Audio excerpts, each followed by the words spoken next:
That was a true story. So, like Fatma, I was someone who grew up loving babies. I was obsessed with babies. I would like to tell you I outgrew that, but I didn't. I still am. My husband's family refers to me as the baby whisperer. I love kids. And so I knew early on that I wanted to be a parent. And you may find that weird when I tell you the next thing, which is that I didn't have a great childhood. That is the polite way to tell people you don't know that you went through a lot of abuse and neglect. So when I was growing up, I was a pretty unhappy kid, and I started showing symptoms of clinical depression pretty early on. And don't worry, my parents got me help because this was really embarrassing and also inconvenient. And so periodically they would take me somewhere and say, fix her. And that was my experience as a child. But I knew that someday I was going to be a parent. I was going to be a great mom. I was going to be a really different kind of mom than the mom I had. And I got out of my house as soon as I could. I left for college. I never went back. And I had to grow up pretty fast, so I was, pretty independent by the time I left. And I went to college, I went to grad school, and that is how it came to be that at the ripe old age of 22, I married a man I'd been dating for less than a year. I didn't say I was smart. But I knew everything, and we were in love, and we both wanted the same things, namely we both wanted a lot of kids.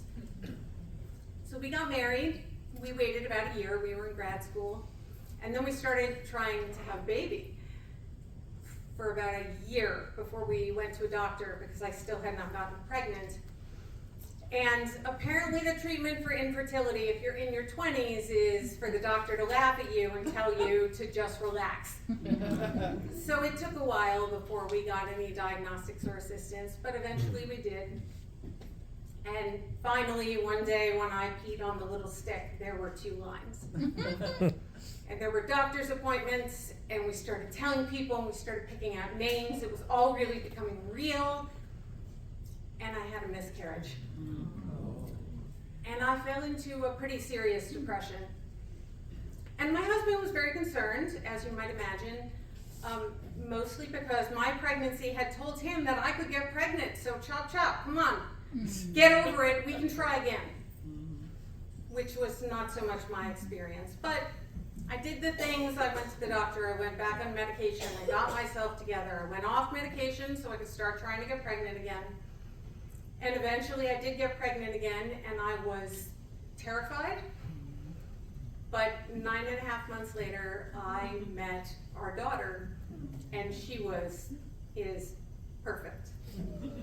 And I looked into her squishy little face, and I silently made her promise that she was never going to go through any of the stuff that I had. I was going to make sure she always felt loved and no one ever hurt her. That was not at all putting too much pressure on myself. Because I had a history of clinical depression, my friends and my doctors knew to check in with me and see how I was doing. People asked me all the time how I was feeling and wanted to know if I was okay. And my answer was always some variation on, well, we're tired, but oh my God, I love her so much. I could smell her head all day, I made her myself. I eat from scratch, yes. I thought I was doing great, right? And I was, but the truth was I really was smelling her head all day long and all night long, because if you put this baby down, she screamed like she was being stabbed. She never slept for more than 20 minutes at a time, and she wanted to nurse about 18 hours a day. So to say that I was tired was a little bit of an understatement. One day when she was about 9 or 10 months old, still screaming every time you put her down, still not sleeping through the night, she was taking one of her 15-minute naps, and my husband and I got into a huge argument. And I can't tell you what it was about because I don't remember, and it doesn't matter. And it was getting very heated. Both of us were really angry. And I said, I'm going to go take a shower so I can calm down. And that usually works, except that day, by the time I got out of the shower, instead of being calmer, I was at like DEFCON level furious. I was feeling so much rage, I was a little bit scaring myself. And so he wanted to resume the conversation. I said, I'm going for a walk. Here's the thing you need to know about this. It was February and we lived outside of Boston. It was 5 degrees outside. There were snow drifts, taller than me. Put on my jacket, I put on my boots, and I stomped out the door through the snow. I had just gotten out of the shower. My hair froze in about 15 seconds, and I'm stomping. And all I can think is about how much I hate my husband. And I'm stomping, and I get about a mile away from the house, and I realize I am a mile away from the house. And my brain kind of says, hey, what's the plan? I'm still stomping. And I think, I am really tired, but now I'm far from the house. Bet if I sat down in a snowbank, I would just fall asleep. And the next thought is, I bet if I did that, I'd probably die of hypothermia. And the thought after that is, but it would be a good nap. And all the anger just vanished and was replaced with shame because I thought about my daughter and I realized this is not how a healthy person thinks. I am not okay.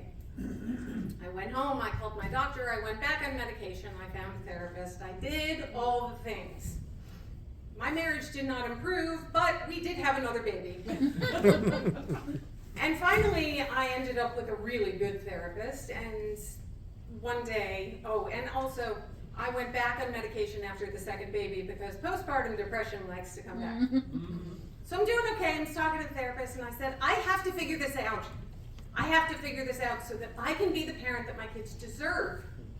And she looked at me and she said, what if you figured out your depression so you could be the parent you deserved? And I started laughing. I'm a whole grown-up lady. I don't know what you're talking about. She did the thing therapists do. And I waited, and eventually, very quietly, she said, what if you figured out your depression so that you could give yourself the love and fierce protection that you give to your kids, because you deserve it too, and because no one ever gave it to you. And I think I tried to laugh, but instead I started crying because no one had ever said that to me before. And so about a year later, when I finally had gotten myself together enough to tell my husband I wanted a divorce, after he called me lots of names and screamed and yelled and threw things, he finally said, how can you do this and claim to love our children? And I said, I'm doing this because I love our children and because they deserve better than this. I can't tell you that I was a perfect parent or that I never got depressed again. I have depression. My brain does not make serotonin. Store-bought is fine. I worked on it for myself and for them. And they're adults now, and I see them taking care of themselves.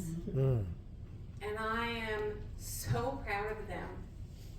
And I'm really, really grateful that they helped me figure out how to do it for myself, too.